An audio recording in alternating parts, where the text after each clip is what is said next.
Despicable Me 3 is the third installment in the Despicable Me franchise, or is it the fourth?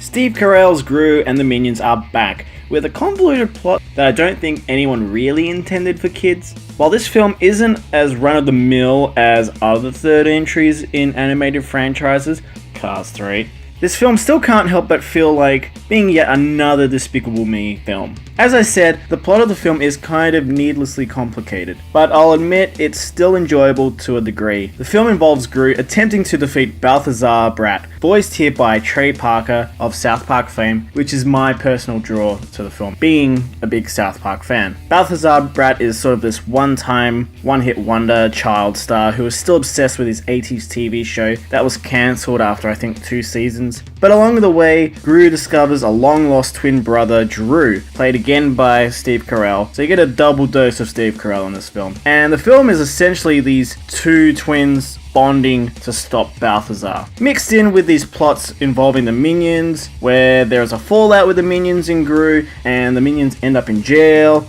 as well as Agnes's quest to find a unicorn, while Kristen Wiig's Lucy attempts to kind of become this mother figure to the girls. As I said, needlessly complicated here. The film has some good chuckles, and of course, it is gorgeously animated. But there are jokes here that are clearly aimed at an older audience. That definitely isn't for the intended audience. While I'm okay with this type of humor, it's not evenly balanced like it would be in the Warner Brothers movies, like the Lego Batman movie. For example, there is a scene where there's this sort of traditional festival where girls are expected to take cheese from young boys. I'm not joking, that really happens in the film. I'll leave that to your imaginations. But the film does offer plenty of 80s references with Balthazar, but the film really doubles down and kind of drives some of these jokes into the ground. I loved hearing Trey Parker's voice each time, as I'm so used to it with characters like Randy and Stan, but I just would have loved a bit more to his character in this film, and almost wish that him and Gru's twin brother Drew were the same character, and I think that maybe would have simplified the film a whole lot more.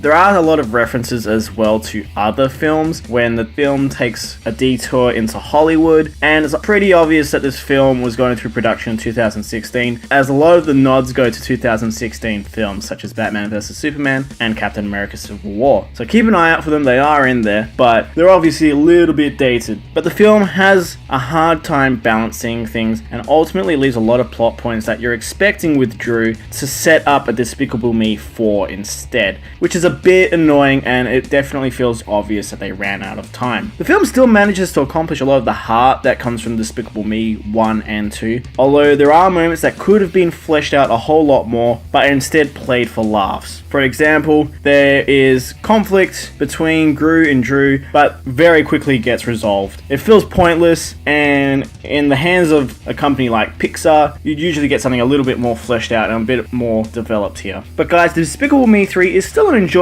time. It's not as good as the first 2 films, but it's definitely better than Minions. There are laughs here to be had, more so if you are an older audience member. This is the most these films have felt like a Looney Tunes cartoon, and I do kind of hope that Illumination takes a break after these 4 films and develops other films that they might have in the works, such as the Secret Life of Pets films, or a Sing sequel, or something entirely original. I think it's time to maybe give the Minions and Gru a bit of a breath of fresh air for a little while. So guys, Despicable Me 3 gets a 6.5 out of 10 from me. If you like this review, do remember to hit the thumbs up button and leave a comment down below in the comment section. Have you seen Despicable Me 3? Are you planning to see it? Do let me know down below in the comment section. And if you'd like to subscribe to the channel, do hit the subscribe button with a little bell next to it. That way you'll be able to keep up to date with all the content that the Mono Report uploads. And also don't forget you can follow the Mono Report on Facebook and Twitter by following @the Mono Report. Thank you so much guys, and don't forget to stay right here for your Mono Fix. Bye guys.